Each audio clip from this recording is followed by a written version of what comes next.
Thoon's childhood character. Luang Por Thoon did not write about his childhood in detail, so his students set off to interview his childhood friend in Ban Nong Khaw, Mahasarakam province. Mrs. Pet Tip Sirat recounted their childhood adventures, providing us with a greater understanding of Luang Por Thoon's adolescent personality. Her stories highlight young Thoon's innate leadership and how he often directed them to play religious, virtuous games. When Thoon was 3 years old, his group of friends would entertain themselves with childish games like snake eating its tail or playing market. But Thoon refused to take part. Instead, he would propose a game of monks and temples. He would direct the game, and he would be the temple's abbot. Some of the boys were given the role of novice monks, samanera, or male lay devotees, ubaso, while girls played the part of female lay devotees, ubasika. The temple's clearing served as a stage, and the children would act out typical temple scenes. The abbot would sit on a raised platform, and the samaneras would be nearby, ready to serve. The lay devotees would bring savory and sweet foods to offer to the monks. The monks' alms bowls, fashioned from coconut shells, came complete with their customary stands.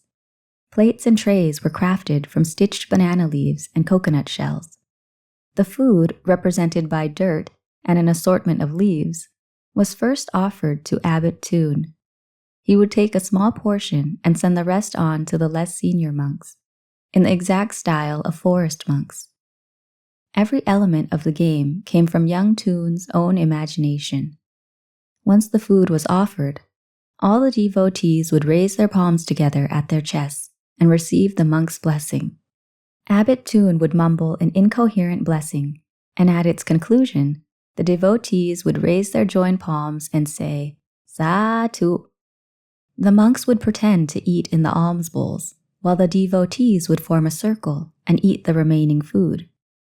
Once the monks finished eating, the samaneras would take the alms bowls, wash them, and put them away.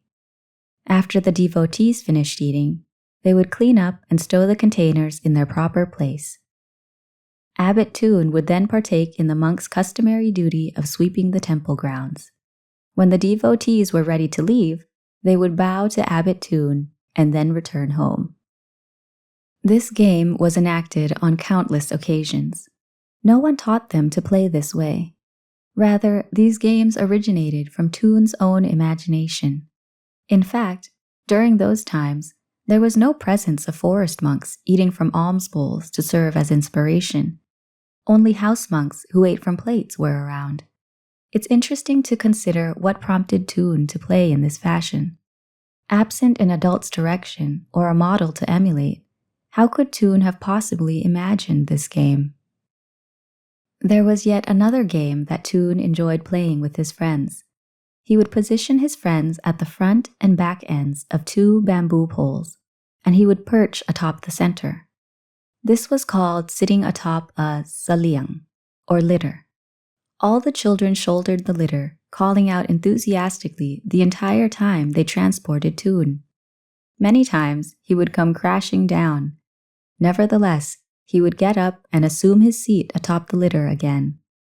This activity was reminiscent of the processions for kings or princes of ancient Thailand. But back in those days, the kids merely did it out of amusement.